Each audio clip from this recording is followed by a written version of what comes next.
നമസ്കാരം. ആഗോള കായിക മാമാങ്കമായ ഫുട്ബോൾ ലോകകപ്പ് അതിൻ്റെ ആവേശത്തിൻ്റെ പരകോടിയിലേക്ക് എത്തി നിൽക്കുകയാണ്.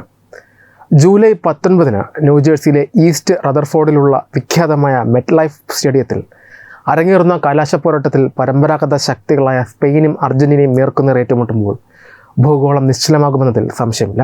നിലവിലെ ചാമ്പ്യന്മാരായ അർജന്റീന തങ്ങളുടെ കിരീടം നിലനിർത്താനും 4ാം ലോകകപ്പ് സ്വന്തമാക്കാനും വോട്ട് കെട്ടുമ്പോൾ ചരിത്രത്തിലെ തങ്ങളുടെ 2ാമത്തെ ലോകകപ്പ് ലക്ഷ്യമിട്ടാണ് സ്പെയിൻ ഇറങ്ങുന്നത്. ഫുട്ബോൾ ചരിത്രത്തിലെ ഏറ്റവും മികച്ച താരങ്ങളിലൊരാളായ ലയണൽ മെസ്സിയുടെ സാന്നിധ്യം അർജന്റീനയ്ക്ക് ആത്മവിശ്വാസം നൽകുമ്പോൾ ഈ ടൂർണമെൻറ്റിലുടനീളം അപ്രതിരോധ്യമായ പ്രതിരോധ കരുത്ത് കാഴ്ചവെച്ചാണ് സ്പെയിൻ ഫൈനലിലേക്ക് യോഗ്യത നേടുന്നത്. 48 ടീമുകൾ മാറ്റുരച്ച ചരിത്രത്തിലെ ഏറ്റവും വലിയ ലോകകപ്പ് പോരാട്ടത്തിൻ്റെ അന്തിമ അധ്യായം എഴുതപ്പെടാൻ പോകുമ്പോൾ അത് കാൽപന്ത് കളിയുടെ ചരിത്രത്തിലെ തന്നെ ഏറ്റവും ആവേശകരമായ നിമിഷങ്ങൾക്കായിരിക്കുമെന്ന് കായിക പ്രേമികൾ ഉറപ്പിച്ചു പറയുന്നു. നിലവിലെ ലോക ചാമ്പ്യന്മാരായ അർജന്റീന സെമി ഫൈനലിൽ കരുത്തരായ ഇംഗ്ലണ്ടിനെ 1-2 ഗോളുകൾക്ക് തകർത്താണ് ഫൈനലിലേക്ക് ടിക്കറ്റ് എടുത്തത്. മത്സരത്തിൻ്റെ അവസാന നിമിഷങ്ങളിൽ ഇംഗ്ലണ്ടിനെ ഞെട്ടിച്ചുകൊണ്ട് അർജന്റീന നേടിയ വിജയം അവരുടെ പോരാട്ട വീര്യത്തിൻ്റെ തെളിവാണ്. ടൂർണമെൻറ്റിലുടനീളം അർജന്റീനയുടെ കുതിപ്പിന് നായകത്വം വഹിക്കുന്നത് മറ്റാരുമല്ല, സാക്ഷാൽ ലയണൽ മെസ്സി തന്നെയാണ്. 7 മത്സരങ്ങളിൽ നിന്ന് 8 ഗോളുകൾ നേടിക്കൊണ്ട് മെസ്സി തൻ്റെ കരിയറിലെ ഏറ്റവും മികച്ച ഫോമിലാണ് ഈ ടൂർണമെൻറ്റിൽ കളിക്കുന്നത്.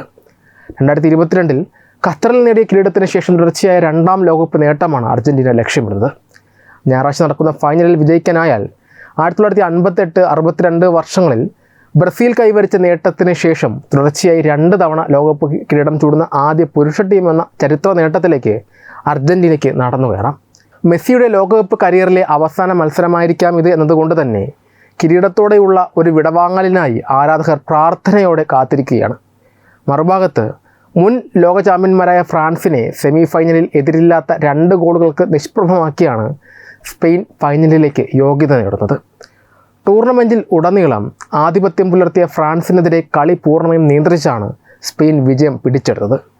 2010 ദക്ഷിണാഫ്രിക്കയിൽ നേടിയ ഏക ലോകകപ്പ് കിരീടത്തിന് ശേഷം തങ്ങളുടെ 2ാമത്തെ ആഗോള കിരീടമാണ് സ്പെയിൻ സ്വപ്നം കാണുന്നത്. എന്നാൽ ഈ ലോകകപ്പിൽ സ്പെയിനിൻ്റെ ഏറ്റവും വലിയ ആയുധം അവരുടെ അചഞ്ചലമായ പ്രതിരോധ നിരയാണ്. കളിച്ച 7 മത്സരങ്ങളിൽ നിന്ന് കേവലം 1 ഗോൾ മാത്രമാണ് സ്പാനിഷ് പ്രതിരോധം വഴങ്ങിയിട്ടുള്ളത്. യുവതാരം ലാമിൻ യമാൽ 1 ഗോൾ മാത്രമാണ് നേടിയത് എങ്കിലും കളി മെനയുന്നതിൽ നിർണായകമായ പങ്ക് വഹിക്കുന്നുണ്ട്. മുന്നേറ്റ നിരയിൽ 5 ഗോളുകളുമായി ടീമിനെ നയിക്കുന്ന മിക്കൽ ഒയർസാബലും സ്പെയിനിൻ്റെ കരുത്താണ്. പന്തടക്കത്തിലും കൃത്യമായ പാസിങ്ങിലും അധിഷ്ഠിതമായ സ്പാനിഷ് ശൈലി ഏത് വലിയ ടീമിൻ്റെയും താളം തെറ്റിക്കാൻ പോകുന്നതാണ്. ഈ മഹാപോരാട്ടത്തെക്കുറിച്ച് ലോകമെമ്പാടുമുള്ള പ്രമുഖ സ്പോർട്സ് അനലിസ്റ്റുകൾ വ്യത്യസ്തങ്ങളായ പ്രവചനങ്ങളാണ് നടത്തുന്നത്. സ്പെയിനിൻ്റെ പന്തടക്കവും ആത്മവിശ്വാസവും ഇംഗ്ലണ്ടുമായുള്ള കഠിനമായ മത്സരത്തിന് ശേഷം ക്ഷീണിതരായ അർജന്റീനയെ മറികടക്കാൻ സഹായിക്കുമെന്നും സ്പെയിൻ 1-2 ഗോളുകൾക്ക് വിജയിക്കുമെന്നും സെത്ത് വെൽഡർനി പ്രവചിക്കുന്നു. എന്നാൽ ജോൺ അർണോൾഡിൻ്റെ അഭിപ്രായത്തിൽ ലയണൽ മെസ്സിയുടെ മാന്ത്രിക നീക്കങ്ങളിലൂടെ അർജന്റീന 1-2 ഗോളുകൾക്ക് കിരീടം നിലനിർത്തും എന്നാണ്. ജെസ്സി യോംതുവും സ്പെയിനിനാണ് സാധ്യത കൽപ്പിക്കുന്നത്. മെസ്സിയുടെ ലോകകപ്പ് കരിയർ ഒരു തോൽവിയോടെ അവസാനിപ്പിച്ച് സ്പെയിൻ കിരീടം ചൂടുമെന്ന് അദ്ദേഹം കരുതുന്നു.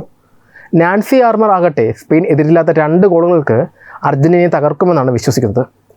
ആര് ജയിച്ചാലും തോറ്റാലും ജൂലൈ 19 അമേരിക്കൻ സമയം ഉച്ചയ്ക്ക് 3 മണിക്ക് മെറ്റ് ലൈഫ് സ്റ്റേഡിയത്തിൽ പന്തുരുളുമ്പോൾ അത് ലോക ഫുട്ബോൾ ചരിത്രത്തിലെ ഏറ്റവും ആവേശകരമായൊരു അധ്യായമായി മാറും എന്നതിൽ സംശയമില്ല.